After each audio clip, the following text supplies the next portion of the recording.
Hello, hello, hello. This is Mom Grace. Mom Grace sa eskwelahan. Pero day sabay, Mama Grace. Okay, so mag-update vlog for today ta. Okay, so na mga nangutanan ako, mahal ba ang magpataod og brace? Unya nga ano pod nga kinahanglan man ta or ko nga magpa-brace. So, yan na. Sa ako ang case, okay, tungod kay magtamsak ko, so kaning duha ka front nako nga ngipon, okay, so mura jud na siya grabit. So dili siya tupong, lain jud kay siyang tan-awon. And one time, okay, so sa ako ang high school ni siya, kanang ani bitaw ni sa high school na kanang mga libak-libak, mga kanang unsa pa na dinha nya. Na jud one time nga dili jud ako makalimtan, usa sa akong mga classmates niingon ako nga naunom nang kanang ngipon ni Grace, oy nga kanang mura kuno ko grabit. So nasakitan ko nya, unsa man ako mahimo, nabre ko kwarta ipa-brace nga.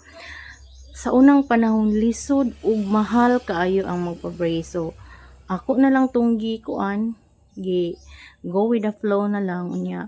Promise na ko sa ko ang kaugalingon nga kung mahimo kong professional o maka luag-luag ko magpa-brace ko.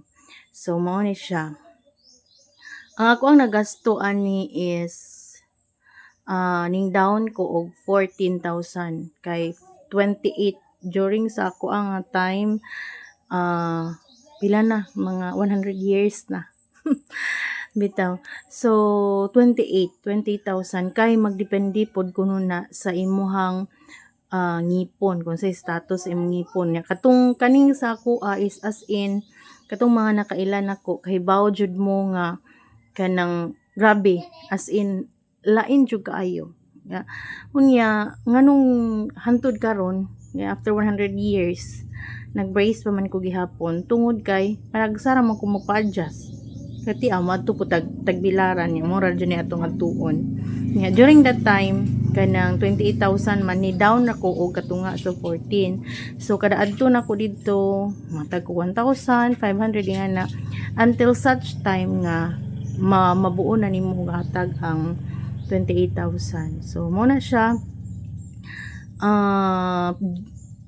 pagka nakakwarta ko, so mo na promise na sa akong kaugalingon nga magpa-brace ko, ako dyan ipatarong na akong ngipon. So karon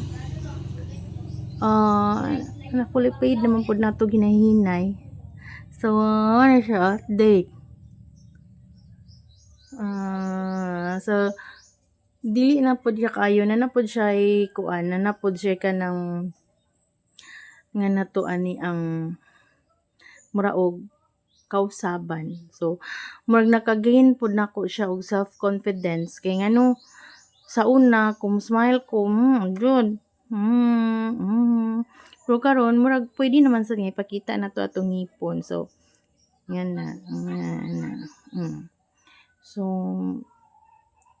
mao to siya. It's a long story. And that's it. Salamat sa pagtanaw sa ako ang video and more about aning ako ang pag-brace.